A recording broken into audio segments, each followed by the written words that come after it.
concretamente el bloque de los ámbitos sociales, y desde que el comienzo del curso hasta la fecha de hoy, pues eso sería la última charla, pero que va a quedar como penúltima, ¿no? Ya que la que daba Antonio Noviembre, pues por razones de salud, pues se va a posponer para el próximo martes, ¿vale?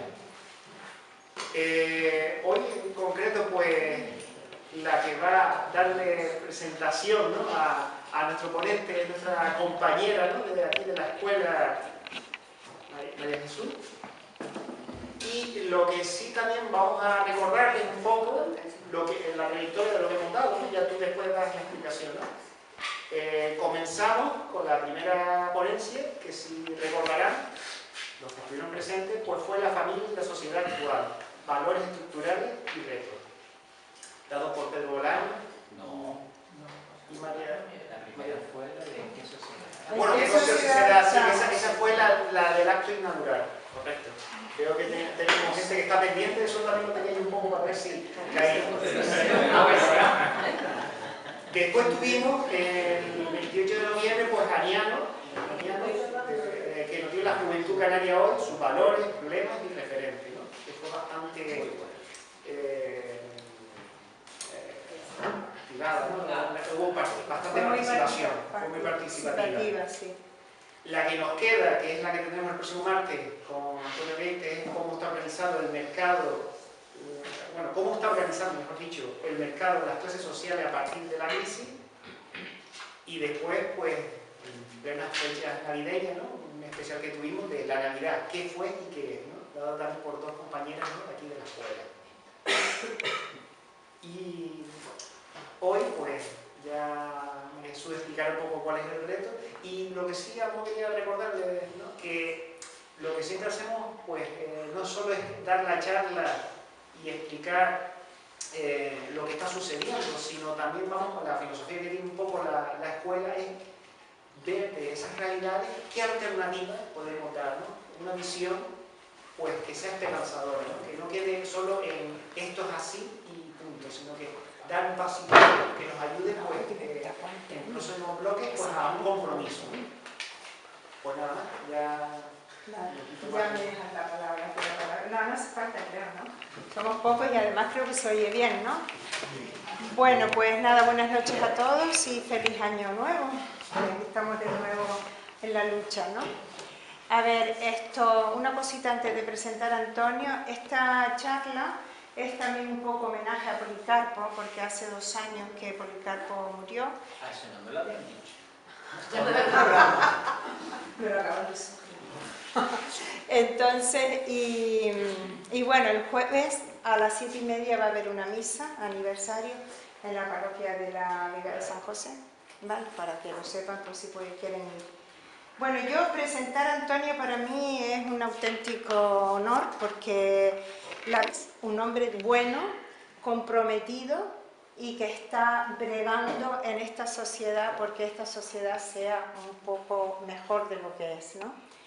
Es, por tanto, creyente, sacerdote y militante. Él me dice que es militante de la vida, porque antes le pregunté, oye, Antonio, ¿militante de qué? Me dice, militante de la vida, ¿no? Militante de la OAC también, es conciliario de la OAC. Yo solo pensaba que era militante, pero no, es conciliario de la OAC también. Bueno, uno de ellos, son 3. ¿Son 3 conciliarios? Ah, bueno, pues vale. Pues entonces, esa característica que tiene Antonio de ser un sacerdote creyente, pero esa creencia arraigada en el compromiso social, lo hace ser una persona luchadora y una persona, un hombre de Dios, como dije al principio, ¿no? Es párroco actualmente de la Vega de San José. Ha pasado también algunos años en otras parroquias, que yo sepa algunas como Santa Isabel de Hungría y en Arinaga, creo que también fue párroco.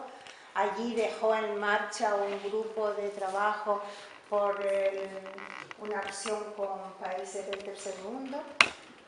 Es un gran estudioso de la doctrina social de la Iglesia y es una persona, aparte de todo lo que les he dicho, con una espiritualidad encomiable. Es un hombre muy espiritual y pertenece al grupo de sacerdotes del Prado, que ya es, si quieren nos explica un poquito qué es eso.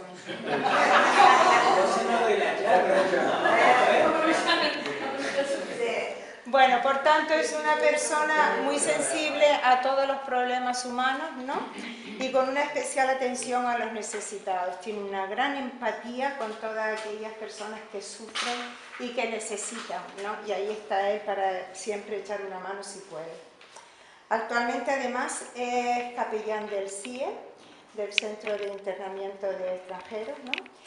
Y Antonio forma parte del Secretariado Diocesano de Migraciones y es miembro habitual de la Escuela de Formación Sociopolítica. Es una dicha y es una gran aportación la que hace a esta escuela Antonio Viera. Muchas gracias.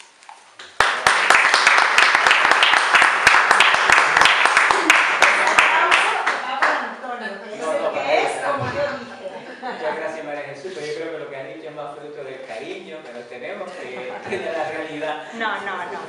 Lo que he dicho es de verdad. Bueno, gracias.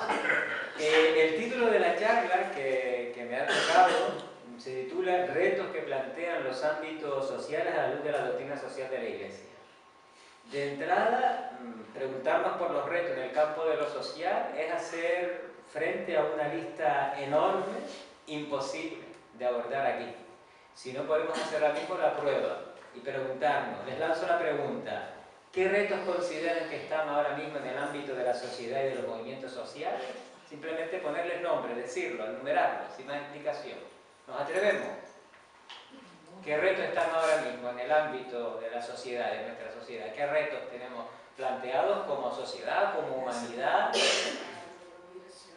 A ver, venga. Migraciones, los inmigrantes, el paro. El paro, sobre todo, una de las cosas que más está preocupando ahora mismo. Las pensiones, el tráfico de las armas. Tráfico de armas, el reto de la educación, el reto de la pobreza y la desigualdad, La prostitución, la vivienda, la trata de mujeres, el reto de las nuevas tecnologías. Bueno, pues como ven, es amplísimo esto, ¿no? Entonces, claro, hay que constreñir un poco el tema y acotar un poco el tema. Yo me he fijado como en 4 realidades, en 4 retos que ahora mismo me parecen los más significativos y que están, me parece que condicionando la realidad social. Que además son 4 retos que se interrelacionan entre sí, se entrecruzan y unos son consecuencias de otros. Yo los he titulado así. El primer reto de una economía de la exclusión a una economía al servicio del ser humano, al servicio de la persona. Un segundo reto del desempleo y el trabajo precario al trabajo digno y decente. Se nos viene de todo el trabajo que estamos haciendo ahí, que se está haciendo ahí en la hogar, ¿no? Fundamentalmente. El tercer reto lo he titulado de la depredación del medio ambiente al cuidado de la casa común. Y el cuarto, migrantes y refugiados, de la hostilidad a la acogida, protección, promoción e integración. Este último título no es mío, es copiado. Copiado del mensaje del Papa para esta Jornada Mundial del Migrante que celebraremos el próximo día 15. Sitúa 4 verbos, ¿no? Lo titula así, ¿no? Acoger, proteger, promover e integrar. Vale, pues esos son los 4 retos que yo he escogido, que he planteado. De una economía de la exclusión a una economía al servicio de la persona, del ser humano. Estamos viviendo en un sistema económico neoliberal y global. Esto nadie se nos escapa. Y además un sistema que está apoyado en unos valores determinados, como son el éxito vital está ligado al éxito económico.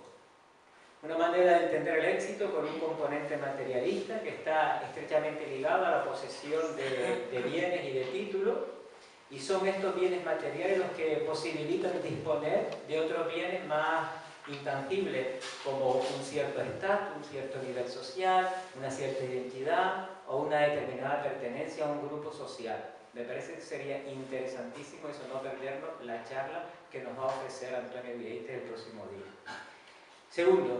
Segundo valor sobre el que se sustenta este sistema económico neoliberal y global, la propiedad privada como valor supremo del sistema. Y esto ya desde los comienzos. Los bienes de uso y los medios de producción son privados y la mejor manera de generar riqueza consiste en mantener este tipo de propiedad. Cada vez se tiende a privatizar más cosas pensando que así se arreglarán determinadas disfuncionalidades que impiden un funcionamiento óptimo.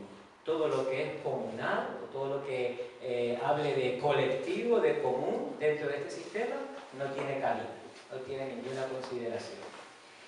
Tercero, el individualismo frente al comunitarismo. Es el individuo, él solo, quien tiene que ganarse un lugar en la sociedad. Se pone el acento en la persona y más en sus derechos ante los demás y ante la sociedad que en los deberes. Y el papel del Estado es justamente garantizarlo y ser su protector. Esta concepción da mucho valor a la iniciativa del individuo que ha de competir frente a los demás. Prevalece, por tanto, la competitividad por encima de la cooperación.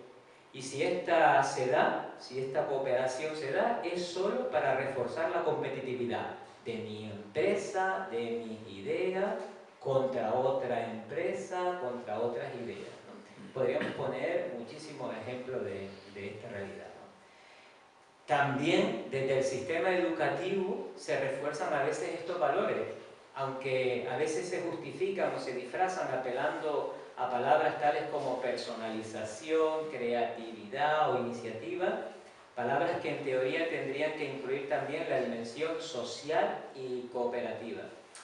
Esto no quiere decir que la cooperación haya desaparecido, sino que ha sido a lo mejor desplazada hacia determinados ámbitos, al ámbito de la familia, al ámbito de las ONG, al ámbito de las religiones, y que por cierto tampoco han estado o están inmunes de los elementos más individualistas y competitivos. Cuarto, la búsqueda del máximo beneficio. Y para buscar el máximo beneficio se es capaz de sacrificar todos los valores asociados a derechos laborales, políticos, medioambientales, a valores que afectan incluso los derechos humanos. Por el máximo beneficio se favorece a unos pocos, no se duda en sacrificar lo que haga falta y siempre en nombre del progreso. Quizás el único freno o límite a esta explotación es la de no romper la estabilidad del sistema, mantener el sistema y así hacer que la explotación pueda ser un poco más sostenida en el tiempo y los beneficios a corto plazo sacrificando la sostenibilidad de la producción y el deterioro del medio ambiente, como veremos más adelante. Una quinta característica, un quinto valor en el que se apoya este sistema económico neoliberal y globalizado, ligado a la eficacia y a la eficiencia. Valores en sí positivos, pero en nombre de los cuales se sacrifican y se justifican muchos otros. Un sexto valor es la sociedad de consumo, poniendo en el mercado multitud de productos con el objetivo de favorecer un consumo continuado, y esto lo hemos visto en estas últimas Navidades, ¿verdad? Ya nos hablaba Isabel y Irma de esta realidad en la charla última. Bueno, pues es un consumo continuado, ya que este es el principal combustible del sistema productivo capitalista.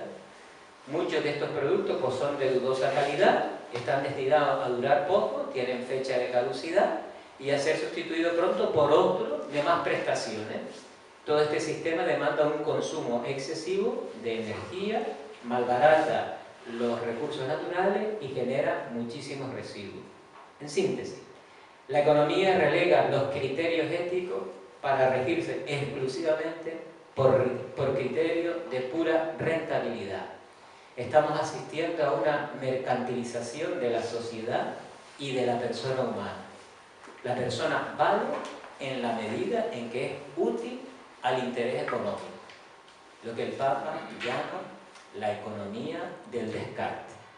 Estamos viviendo bajo la idolatría del mercado, El mercado se ha convertido en el gran ídolo al que todo se sacrifica, incluso el ser humano cuando es necesario. El gran mandamiento del momento es: amarás y obedecerás al Dios mercado o al Dios dinero sobre todas las cosas. El Papa Francisco denuncia esta situación cuando afirma, lo tenemos ahí en la diapositiva, así como el mandamiento de no matar pone un límite claro para asegurar el valor de la vida humana, hoy tenemos que decir no a una economía de la exclusión y la inequidad. Esa economía mata. Hoy todo entra dentro del juego de la competitividad y de la ley del más fuerte, donde el poderoso se come al débil. Continúa el Papa en la Evangelii Gaudium, en el número 53. Desde la doctrina social de la Iglesia,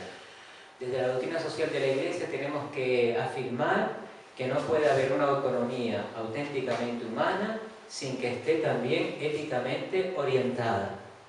Como afirmó Benedicto XVI, el sector económico no es ni éticamente neutro, ni inhumano o antisocial por naturaleza. Es una actividad del hombre y precisamente porque es humana, pues debe ser articulada e institucionalizada éticamente. Debe ser controlada de alguna manera por la ética, ¿no? Esto lo dice el Papa en la Benedicto XVI en Caritas in Veritate, en el número 36. Bueno, pues desde su propia especificidad la Iglesia ha ido desarrollando su doctrina social en la que establece los principios que deben regir la vida social, el bien común, el destino universal de los bienes, la subsidiariedad, la participación y la solidaridad. Y estos principios se ordenan a la consecución y preservación de los valores de la vida social inherente a la dignidad humana: verdad, libertad, justicia, paz y amor, siendo este último el principio que alimenta a todos los demás, el principio del amor. La economía, por tanto, debe también regirse por tales principios y perseguir esos valores, partiendo de la base de que la economía está al servicio de la persona en su integridad y de todas las personas. Ese principio marco se asienta en la primacía y dignidad de la persona creada por Dios a su imagen y semejanza, y en la absoluta y esencial igualdad entre todas las personas. Una economía que atienda al bien común, al destino universal de los bienes y a la solidaridad. Es la opción que lanza la doctrina social de la Iglesia. Por lo tanto, una economía, un mercado al servicio del bien común. El mercado dejado a sí mismo acaba promoviendo con un obispo prácticas inmorales, y lo ha demostrado también esta crisis, ¿no? Y genera un desastre global. No es cierto que lo mejor para el bien común sea dejar que el mecanismo del mercado obre con entera libertad y sin ninguna interferencia de ningún tipo. Nunca ha existido ningún mercado tan libre ni perfecto, ni podrá existir, por la sencilla razón de que los mercados están operados por personas y por grupos y están sujetos, por tanto, a sus propios intereses. Aunque solo fuera por esto, el recto juego del mercado debe ser garantizado por los poderes públicos, que deben impedir toda práctica dañina para el bien común. En esto también el Papa Francisco insiste, también en el número 54 de la Evangelii Gaudium. En este contexto, dice el Papa, algunos todavía defienden la teoría del derrame, que supone que todo crecimiento económico, favorecido por la libertad de mercado, logra provocar por sí mismo mayor equidad e inclusión social en el mundo. Esta opinión, que jamás ha sido confirmada por los hechos, expresa una confianza burda e ingenua en la bondad de quienes detentan el poder económico y en los mecanismos sacralizados del sistema económico imperante. Mientras tanto, los excluidos siguen esperando. Para poder sostener un estilo de vida que excluya a otros, o para poder entusiasmarse con ese ideal egoísta, se ha desarrollado una globalización de la indiferencia. Por tanto, se hace necesario un importante papel del Estado y donde sea apropiado de la comunidad internacional para fijar y hacer respetar reglas de transparencia y de prudencia. una economía también que sea participativa. La economía actual ya sabemos que está basada principalmente en la iniciativa privada. Si bien el peso del sector público es muy notable en las economías desarrolladas, las organizaciones son casi unánimes al afirmar que su principal capital son las personas que forman parte de ella, si bien también las personas encuentran dificultades para llevarlo a la práctica. Por otra parte, la dinámica socioeconómica de las últimas décadas está acelerando un proceso de concentración económica global. Las empresas financieras, industriales y de servicios más decisivas se reducen en número y aumentan en volumen y en proyección global. Junto a ello se constata el peso cada vez mayor de ciertos agentes anónimos cuyo criterio inversor es el de obtener la máxima rentabilidad en cada momento. Ello determina que sus inversiones no tengan carácter comprometido ni permanente, sino que están marcadas por la movilidad. Hoy están aquí y mañana pueden estar en el otro lado del mundo, ¿no? Por esa movilidad propia de la búsqueda de la rentabilidad a corto plazo.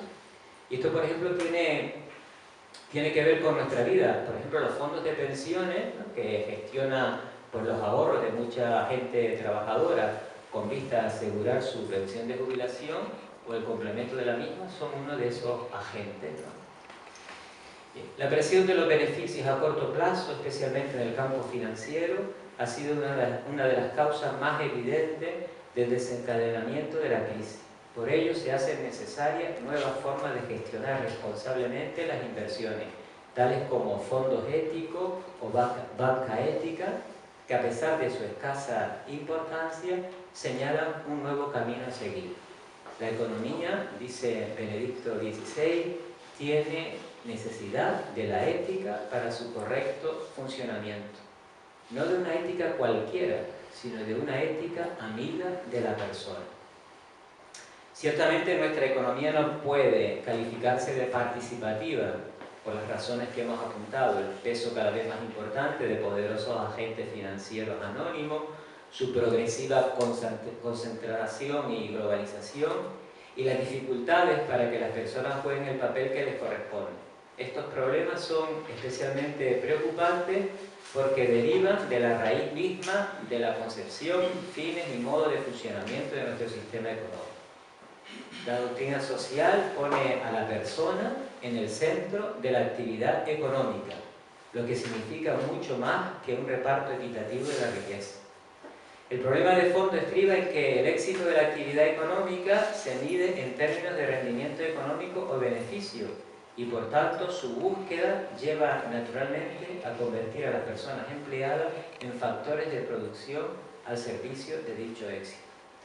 A este respecto ya Pío XI, en la encíclica 40º Anno, a los 40 años de la primera encíclica Rerum Novarum, pues señaló la conveniencia de que la participación de todo poco es cada vez más delgada la línea entre empleos fijos y temporales o entre trabajadores en economía sumergida y economía formal con contratos precarios que no se cumplen.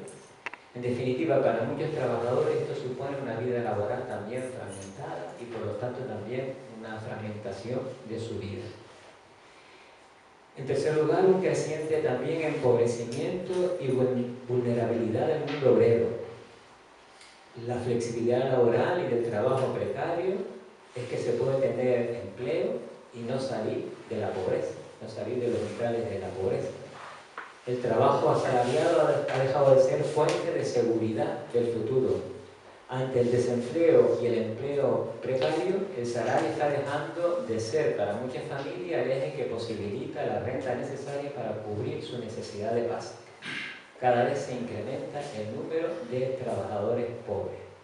Un empobrecimiento y una vulnerabilidad que extienden el miedo a estar peor y que les hace conformistas y les desmoviliza.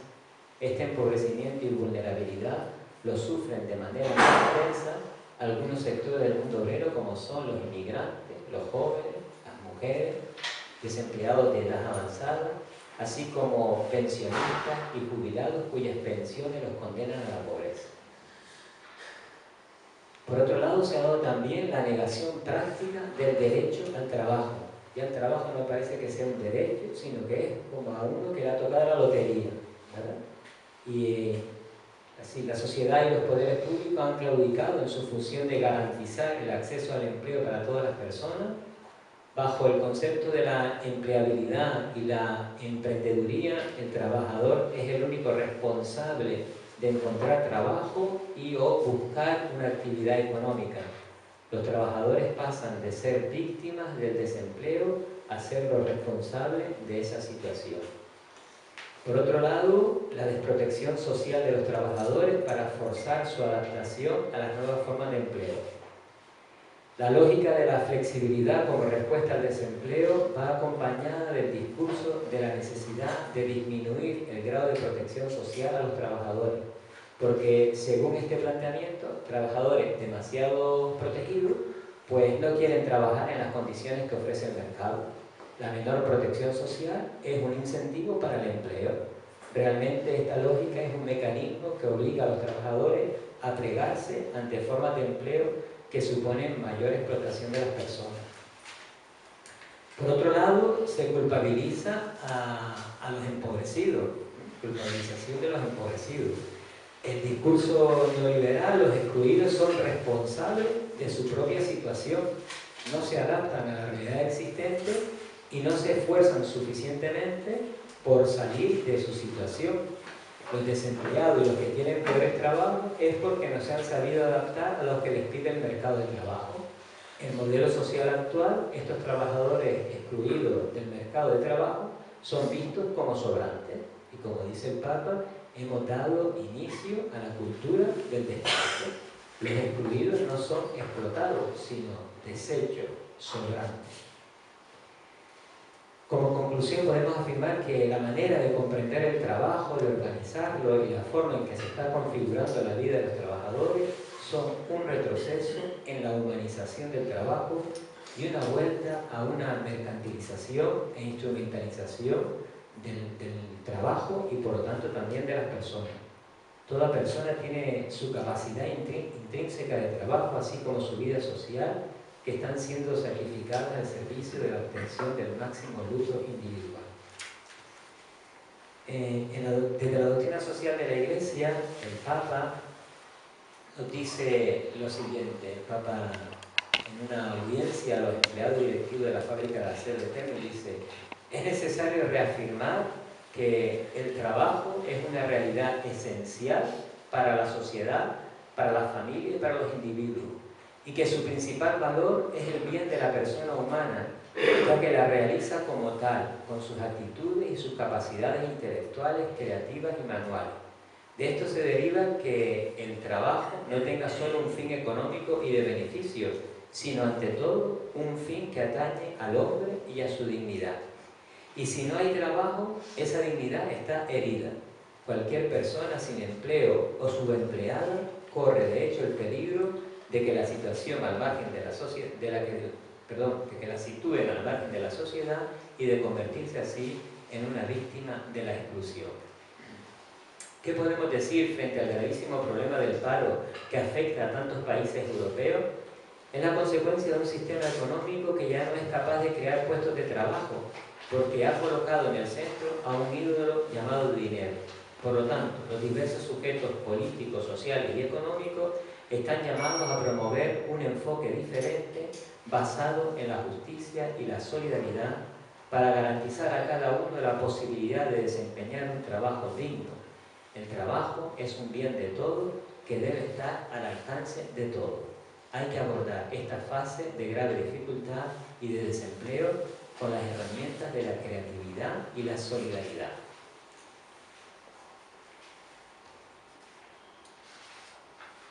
En resumen, el Papa Francisco nos ofrece también en un discurso a los miembros de las asociaciones cristianas de trabajadores italianos me parece a mí una preciosa síntesis de todo esto que venimos diciendo.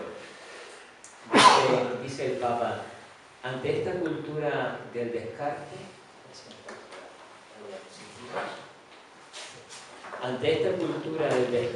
os invito a realizar un sueño que vuela más alto. Debemos hacer lo posible para que a través de nuestro trabajo, el el trabajo libre, creativo, participativo y solidario, el ser humano exprese y aumente la dignidad de su vida. Quisiera decir algo sobre estas 4 características del trabajo. El trabajo libre. La auténtica libertad del trabajo significa que el hombre, continuando la obra del Creador, haga lo posible para volver a encontrar su meta, ser obra de Dios que en el trabajo realizado encarna y prolonga la imagen de su presencia en la creación y en la historia del hombre. Con demasiada frecuencia, en cambio, el trabajo es víctima de opresiones a diversos niveles, del hombre sobre otro hombre, de nuevas organizaciones de esclavitud que oprimen a los más pobres, en especial muchos niños y muchas mujeres sufren una economía que obliga a un trabajo indigno que contradice la creación en su belleza y armonía. Tenemos que hacer lo posible para que el trabajo no sea instrumento de alienación, sino de esperanza y vida nueva. Es decir, que el trabajo sea libre. Segundo, el trabajo creativo. Cada hombre lleva en sí una original y única capacidad para sacar de sí y de las personas que trabajan con él el bien que Dios depositó en su corazón. Cada hombre y mujer es poeta, capaz de dejar espacio a la creatividad.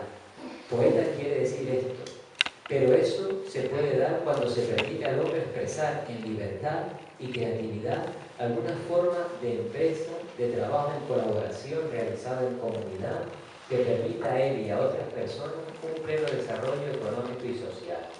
No podemos cortar las alas a quienes, en especial jóvenes, tienen mucho para dar con su inteligencia y capacidad. Se los debe liberar de los pesos que les oprimen y les impiden entrar con pleno derecho y cuanto antes en el mundo del trabajo. Tercero, el trabajo participativo. Para poder incidir en la realidad, el hombre está llamado a expresar el trabajo según la lógica más apropiada de su realidad, la relacional. La lógica relacional, es decir, ver siempre en el fin del trabajo el rostro del otro y la colaboración responsable con otras personas. Allí donde, a causa de una visión economicista como la que mencioné antes, se piensa en el hombre en clave egoística y a los demás como medios y no como fines, el trabajo pierde su sentido primario de continuación de la obra de Dios y por ello es obra de un ídolo. La obra de Dios, en cambio, está destinada a toda la humanidad para que todos puedan beneficiarse de ello. Y cuarto, el trabajo solidario. Cada día vosotros encontráis personas que han perdido el trabajo, esto hace llorar, o que buscan ocupación y aceptan lo que se presenta. Hace algunos meses una señora me decía que había perdido el trabajo, 10-11 horas en negro a 600 euros al mes, capaz, y cuando dijo, pero nada más, también puede sobreponerse, volver a optar por el bien y regenerarse más allá de todos los condicionamientos mentales y sociales que les impongan. Son capaces de mirarse a sí mismos con honestidad, de sacar a la luz su propio hastío y de iniciar caminos nuevos hacia la verdadera libertad. No hay sistemas que anulen por completo la apertura al bien, a la verdad y a la belleza, ni la capacidad de reacción que Dios sigue alentando desde lo profundo de los corazones humanos. A cada persona de este mundo le pido que no olvide esa dignidad suya que nadie tiene derecho a quitarle.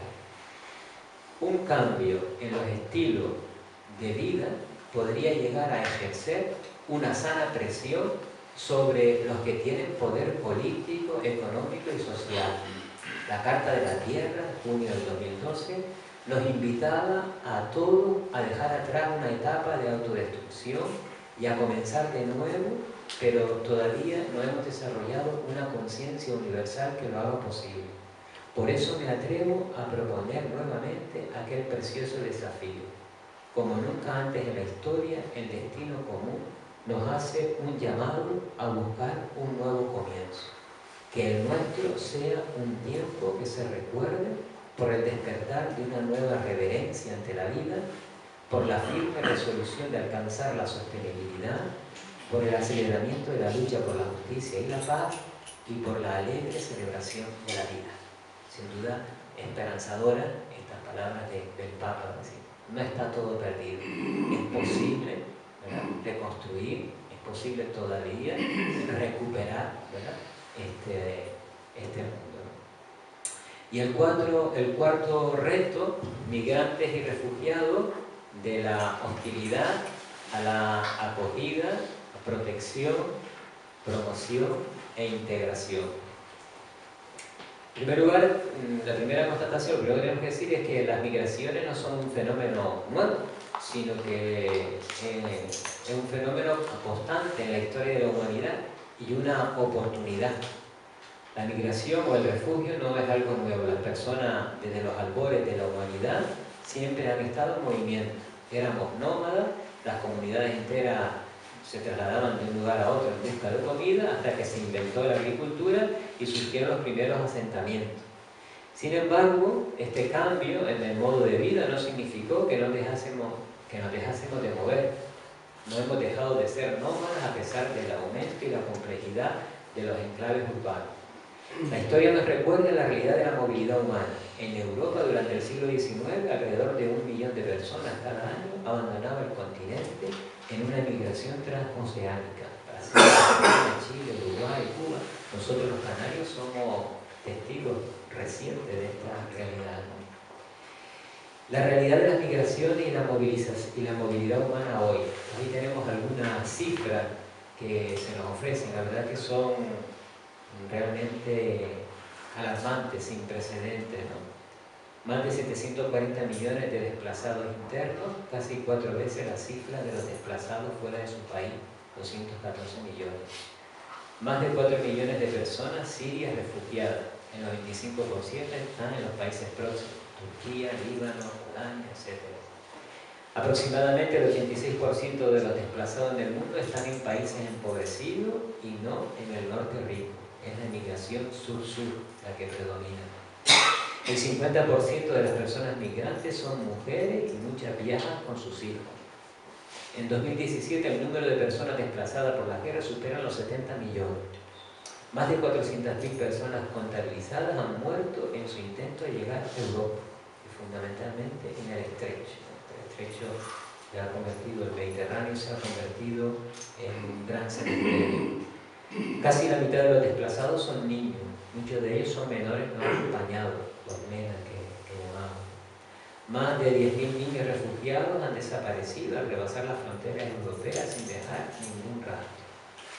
Más de 50.000 menores no acompañados procedentes de Centroamérica han llegado a Estados Unidos en los últimos 8 meses. Muchos son devueltos y otros permanecen en un limbo migratorio. Se calcula que el 34% de los muertos en el Mediterráneo en 2015 fueron niños y niñas. Más de 45.000 mujeres están en manos de las mafias de la prostitución. Como digo, cifras sin precedentes que hablan a las claras de cómo las personas se ven forzadas a buscar mejores oportunidades de vida. Las causas de la movilización humana, la movilidad humana forzada. En primer lugar, la pobreza, sin duda, ¿no? Una de las causas principales que fuerzan a las personas a desplazarse, buscando un futuro mejor, aún a sabiendas de las dificultades que implica hoy en día el viaje y del riesgo a perder la vida. Según la FAO, alrededor de 795 millones de personas en el mundo no tienen suficientes alimentos para llevar una vida saludable y activa. Casi 1 de cada 9 personas pasan hambre. Por otro lado, la desigualdad mundial, que sigue aumentando en las últimas décadas, es otra de las razones por las que las personas se mueven tanto en el interior de los países, produciendo generalmente un éxodo rural hacia la ciudad.